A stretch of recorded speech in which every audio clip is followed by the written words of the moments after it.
God is an awesome God. If you would, we're going to pick up our thought from Sunday. If you turn to 1 John chapter 5, verse 4. We started a series on walking in victory. Walking in victory. How many know that is God's desire? Walking in victory. In verse 4 it says, for whatsoever is born of God, you know, he could have very easily said whosoever. You know that, right?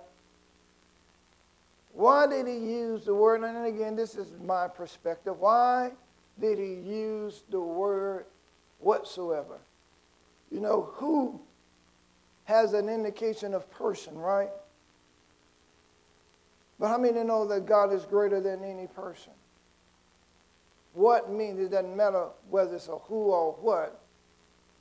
God is the one that brings victory. You remember when, let's say it like this, God has delivered many of people by whats and not whos.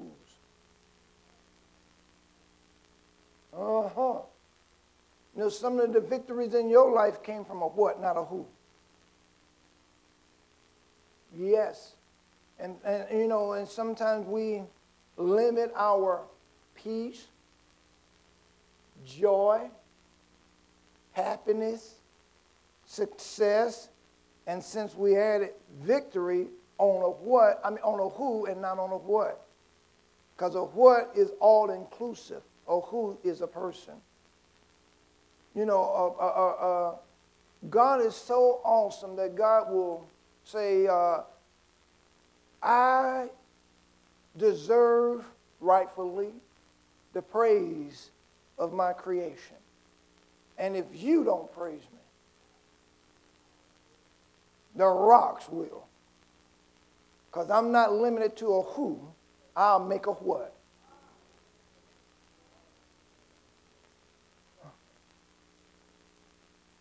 Every time the wind blows, trees have a tendency of bowing down. And some of them get so rigid and stubborn that they don't want to bow down. He knows how to break them.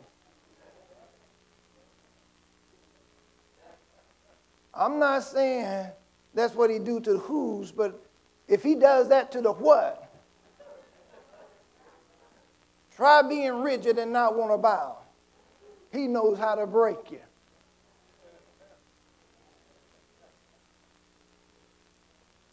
So we talked about, again, for whatsoever is born of God overcometh the world, and this is the victory that overcometh the world, even our faith.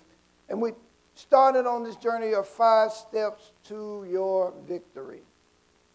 And on Sunday we talked about the first step, and again I will give you all 5 today. The first step, know and stand on God's promises.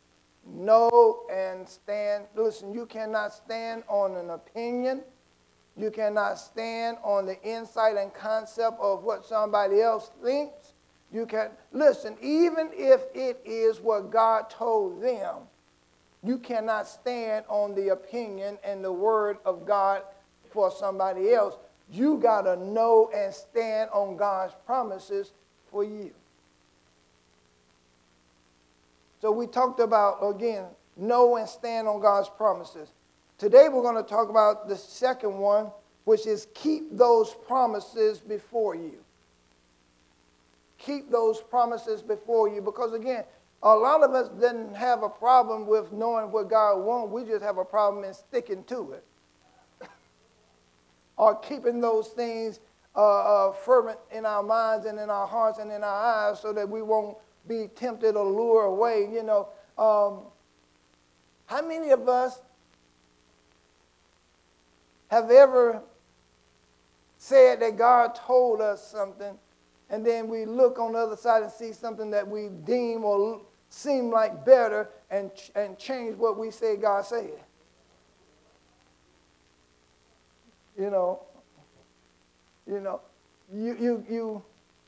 I've done this before.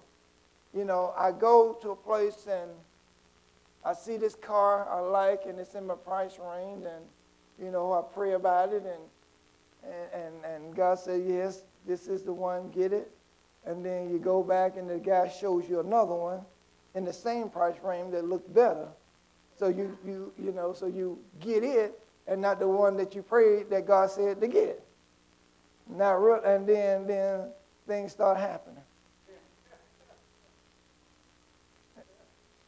And then you start doing my God, why have thou forsaken me?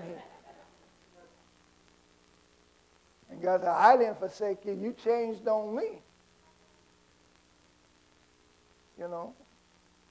So you got to get to the point that, again, it's keeping those promises. Number 3 is you got to go to God on the basis of his provision and not on the basis of your need.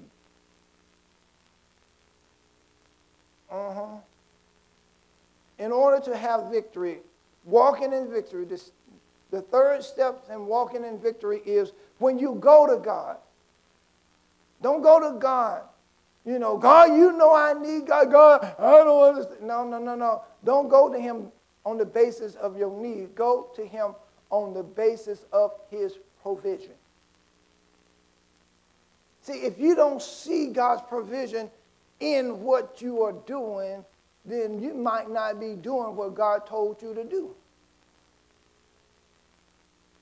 And if you believe that what you're doing is what God told you to do, you got to know that God will provide what he gives vision to.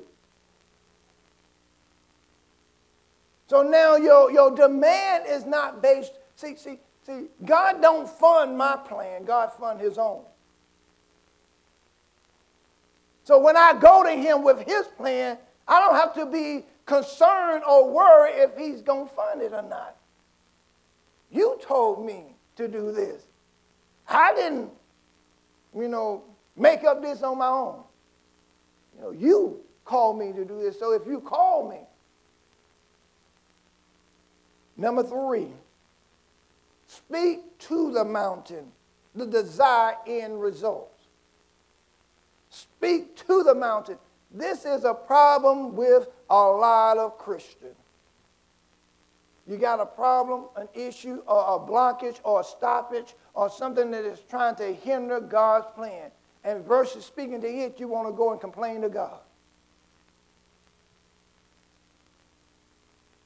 The Bible teaches us as soon as the word is given, Satan comes immediately for the word that is given. And then we want to go and blame God. God says, speak to the mountain. Speak to the mountain. That means that realize first that you got an adversary, the devil, who don't like you and is trying to stop and prevent God's plan from happening. And let me tell you, you ain't God's plan. You may be a part of it, but you ain't it.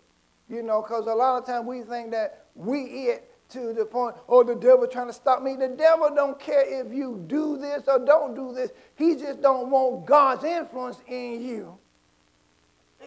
See, the devil is just like God in a sense when it comes to what you do and don't do. You know that? Because to God, it's not about this or that. It's about what he tells you to do, this or that. Have you ever noticed, again, sometimes when you want to do something, but it's coming from you and not from God, God said, no, not yet. Not because it's about this or that. He said, I don't want to get you too far in front of me to where now you start governing and dictating what needs to happen, when it needs to happen, how it needs to happen. So hold off. The devil's the same way. The devil say, okay, you don't mind being poor. I'm going to see if you can handle being rich. Because it don't matter whether you got money or don't have money. The devil just don't want you to be obedient to God. You understand? So it ain't about this or that. It ain't about this or that. It ain't about this or that.